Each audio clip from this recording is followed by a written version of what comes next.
নমস্কাৰ মই আপোনালোকৰ অকাল গাইড মনীষা কেকাকতি আজি পুনৰ হাজিৰ হৈছোঁ অন্য এটা ভিডিঅ' লৈ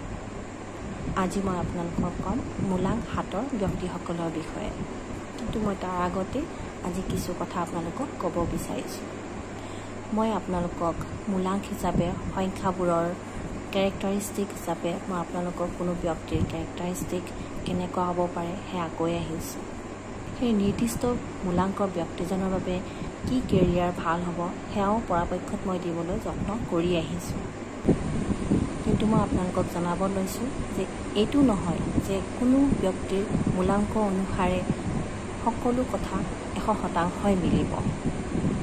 কোনো ব্যক্তিৰ সকলো মিলিবৰ হ'লে তেওঁ মূলাংক ভাগ্যাংক তেওঁৰ জন্মৰ ক্ষণ সকলো চাব লাগে কোনো ব্যক্তিৰ স্বভাৱ চৰিত্ৰ দুখ গুণ সকলো মূলাংক ভাগ্যাংকৰ ওপৰতো নিৰ্ভৰ কৰে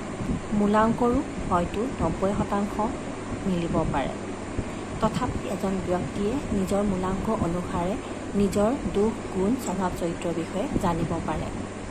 মই আপোনালোকৰ ওচৰলৈ ইয়াৰ পিছত কোনো ব্যক্তিৰ জন্মৰ তাৰিখ অনুযায়ী মূলাংক কেনেকৈ উলিয়াব পাৰি তাৰ ওপৰতো মই ভিডিঅ' প্ৰস্তুত কৰি নিশ্চয় লৈ আহিম মানুহ এজনৰ জন্মৰ ক্ষণত যি সংখ্যা লাভ কৰে সেই সংখ্যা অনুযায়ী তেওঁ জীৱনত কি ঘটিব পাৰে কি লাভ কৰিব পাৰে সেয়া বহুখিনি নিৰ্ভৰ কৰে জ্যোতিষ বিজ্ঞানত যেনেদৰে মানুহৰ জন্ম চক্ৰ থাকে জন্ম চাৰ্ট থাকে তেনেকৈ নিউমাৰলজিটো বাৰ্থ চাৰ্ট বুলি পেলাই এখন গ্ৰিড থাকে সেই গ্ৰিডত আপোনাৰ জন্মৰ তাৰিখ চন সময় অনুযায়ী সংখ্যাবোৰ বহোৱা হয় আৰু সেই সংখ্যাৰ ওপৰতে নিৰ্ভৰ কৰে ব্যক্তিজন কেনে হ'ব তেওঁ জীৱনত কি লাভ কৰিব বা কি লাভ কৰিব নোৱাৰিব তেওঁ কোন দিশত গ'লে ভাল হ'ব সেই সকলোবোৰো মানুহ এজনৰ গ্ৰিডখন চাই ক'ব পৰা যায়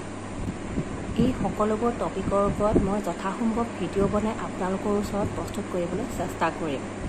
আপোনালোকে মৰম আশীৰ্বাদ মোক দি যাব